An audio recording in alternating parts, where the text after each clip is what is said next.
નમસ્કાર વિદ્યાર્થી મિત્રો, સ્વાધ્યાય 2.2 પ્રશ્ન નંબર 1 દાખલાની ગણતરી કરતા પહેલા માય એજ્યુકેશન YouTube ચેનલને લાઈક, શેર અને સબસ્ક્રાઇબ જરૂરથી કરી આપજો.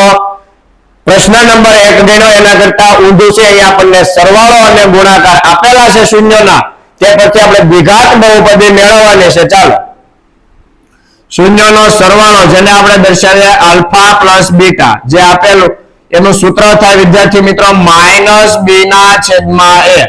આલ્ફા પ્લસ બીટા આપ્યા છે 1 ના છેદમાં 4 -b ના છેદમાં a. b બરાબર -1. આ b ની કિંમત મળી ગઈ. a બરાબર 4. આ a ની પણ કિંમત મળી ગઈ. હવે આલ્ફા ઇન્ટુ બીટા c ના છેદમાં a. આલ્ફા ઇન્ટુ બીટા આપણને આપ્યા છે વિદ્યાર્થી મિત્રો -1 c. એની કિંમત આપણને મળી 4.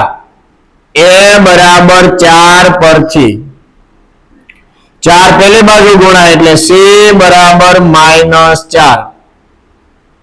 દ્વિઘાત બહુપદી વિદ્યાર્થી મિત્રો ax નો વર્ગ પ્લસ bx પ્લસ c આ પ્રમાણે આપણે લખવાની છે. તો એની કિંમત મળી 4.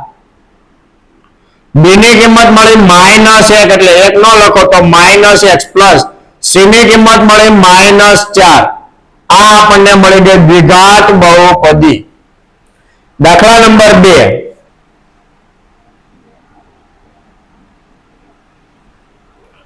આલ્ફા પ્લસ બીટા આપણને આપેલા છે √2. તો b ની કિંમત મળી ગઈ -√2. માઇનસ ક્યારે આ b અને a બાજુ નહીં રાખવાનો, સામેની બાજુ જ આવશે.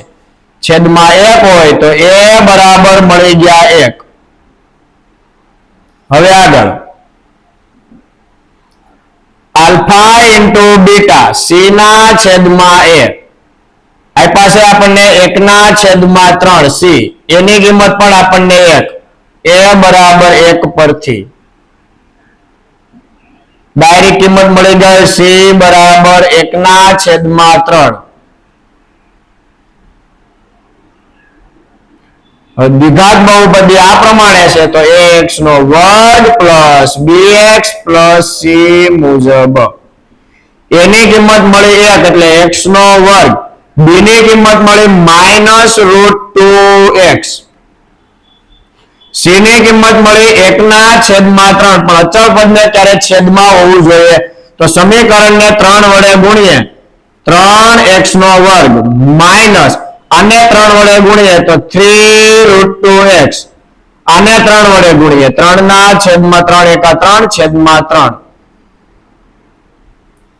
3x નો વર્ગ માઇનસ 3√2x 3 એકા 3. આ આપણને મળી ગઈ વિદ્યાર્થી મિત્રો દ્વિઘાત બહુપદી. દાખલા નંબર 3 હવે તમે મારી સાથે સાથે પ્રેક્ટિસ કરજો. મારી આગળ દ્વિઘાત બહુપદી બનાવવાની કોશિશ કરજો. જવાબ આવે છે કે નહીં એકવાર ચેક કરજો. પ્રેક્ટિસ કરશો તો જરૂરથી જવાબ આવી જશે. ચાલો, આલ્ફા પ્લસ બીટા બરાબર 0 માઇનસ b ના છેદમાં a આપણને આપ્યા છે 0. b બરાબર 0 એની કિંમત મળી ગઈ 1. a b અને c ની કિંમત મળે એટલે પૂરું થઈ જાય વિદ્યાર્થી મિત્રો આપણું કામ. આલ્ફા ઇન્ટુ બીટા આપ્યા છે √5 c એની કિંમત 1. a બરાબર 1 પરથી 1 ને ઉપર ગુણી દઈએ તો c બરાબર √5. દ્વિઘાત બહુપદી ax નો વર્ગ વત્તા bx પ્લસ c મુજબ. અહીંયા c છે હો વિદ્યાર્થી મિત્રો. ચાલો, a મળી ગયા આપણને 1 એટલે x નો વર્ગ. b મળી ગયા 0 એટલે 0x. c મળી ગયા √5 અને 0 ગુણ્યા x એટલે 0 થઈ જાય. તો આ પ્રમાણે બહુપદી લખી શકો. બહુ ઈઝી છે વિદ્યાર્થી મિત્રો. નેક્સ્ટ લેક્ચરમાં આપણે ગણીશું દાખલા નંબર આગળના 4, 5 અને 6. તે પહેલા આ ચેનલ માં એજ્યુકેશન યુટ્યુબ ચેનલને લાઈક, શેર અને સબસ્ક્રાઇબ જરૂરથી કરી આપો.